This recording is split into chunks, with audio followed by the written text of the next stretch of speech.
النبي صلوا عليه صلوات الله عليه صلوات الله عليه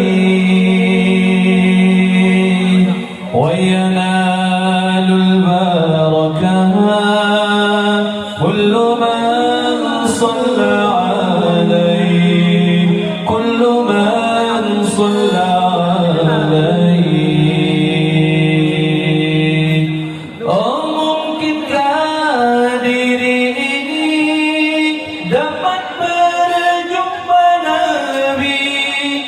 surga nanti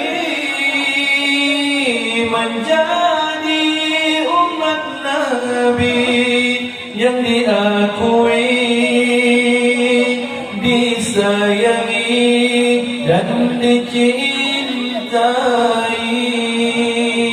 Juga mustahil bagiku menggapai ridha ilahi tanpamu Nabi.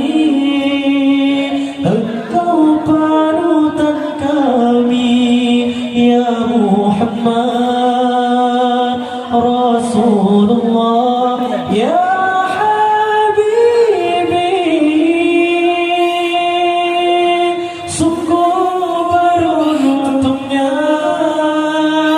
menjadi umatmu.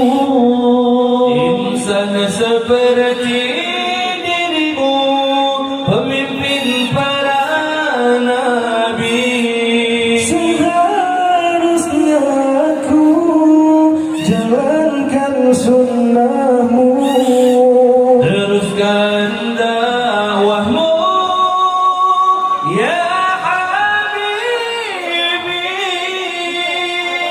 kaulah panutan kami.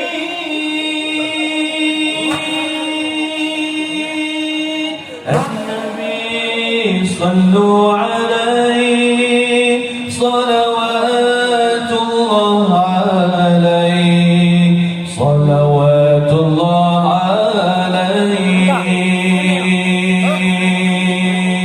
wa yanalul barakah kullu صلى عليه كل من صلى عليه.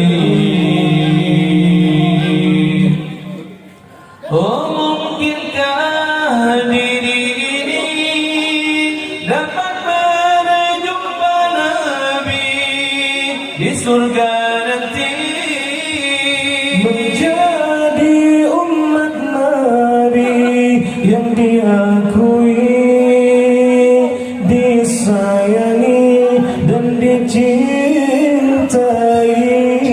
Juga mustahil bagiku menggapai ridha ilahi tanpamu Nabi.